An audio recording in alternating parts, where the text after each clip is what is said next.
Okay, I want to continue where we left off in class. We were talking about these two functions, f of theta equals 5 cosine theta minus 2, g of theta equals cosine theta plus 1, and we were graphing those, sketching those graphs, and talking about some different regions in the first quadrant that we wanted to find the area of. The first region we want to find the area of was this shark fin shaped region here. So I'm tracing it with a cursor. So this shark fin, and we said that that was certainly dependent on this intersection point. And how do we find the intersection point? The intersection point is the value of theta such that r's are equal. So this is the value of r for f, this is the value of r for g.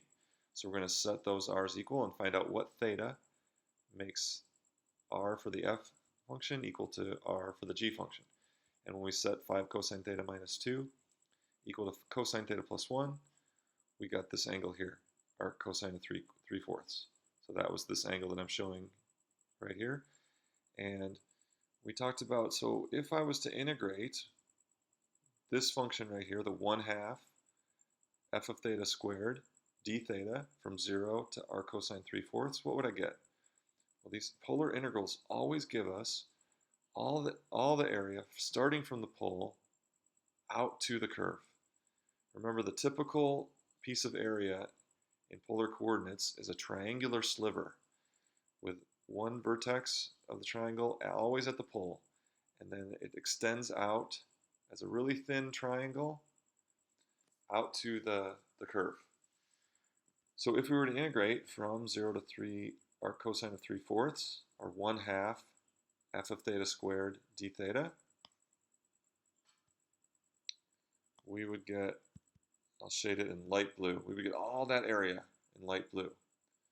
That would be simply integrating this function using the 1/2 r squared d theta formula. We get all this area in light blue. We just want the shark fin, means we have to take away or subtract off all this area of this pizza slice. Well, that pizza slice is exactly the area we would get if we integrated, if we did an integral relative to the g function, because we want all the area from the pole out to the red function. So by integrating from 0 to r cosine 3/4 of 1/2 g theta squared d theta, it would remove this red pizza slice, leaving us with the area that we want, the area of the shark fin.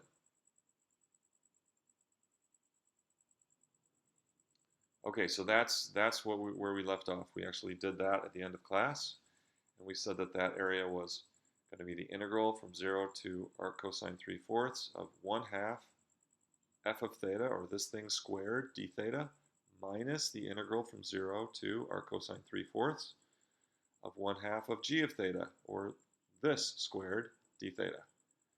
That will give us the area of the shark fin. So we're subtracting the difference of integrals, so we want the difference of integrals to get the shark fin. Okay, so now the next area that we didn't have time for was this region. I'll trace it with the cursor. It's this region here. So starting at the pole, out to there, and around there up to the intersection, and then around on the blue curve, back down to the pole. Again, we wanted this area.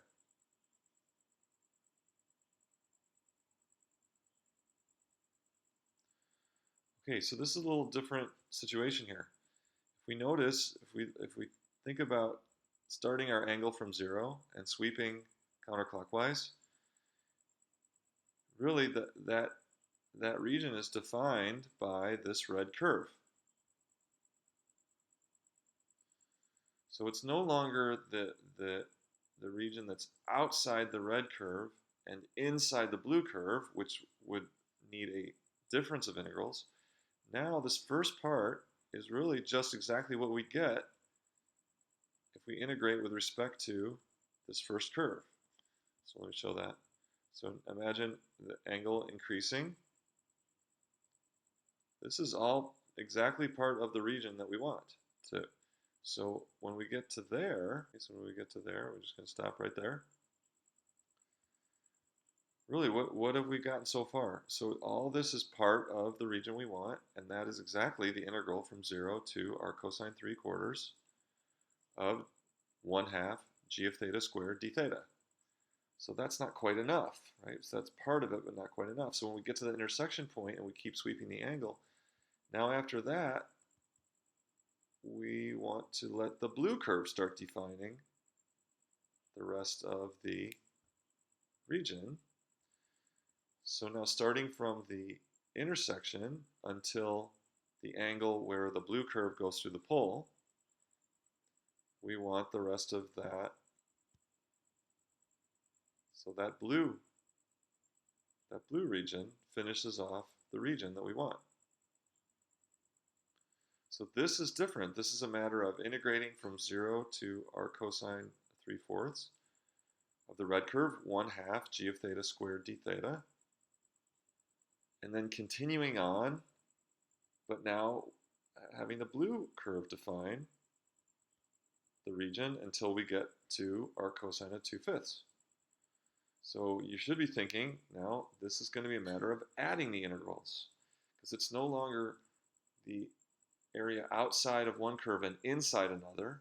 That suggests subtracting areas or subtracting integrals. Now it's this area up until this point, and then the new curve takes over, and we add on more area according to this curve. So I'll show it one more time. So we want the integral from 0 to our cosine of 3/4 of 1/2 g theta squared d theta gives us this. Then plus the integral from our cosine of 3/4 to our cosine of 2/5 of 1/2 f theta squared d theta. So we're going to add those two together, those two areas together, to get that whole shaded region that we called, in class, we called that R2. Okay, so to summarize, when you want the area outside of one curve and inside of another, that's going to be a matter of subtracting area integrals. When you have the case where one curve is defining the outside until an intersection point, and then another curve takes over, and it defines the outside of the region until the final angle, then you're going to add integrals. You're going to add integrals to get that total area. Okay, I hope it helps.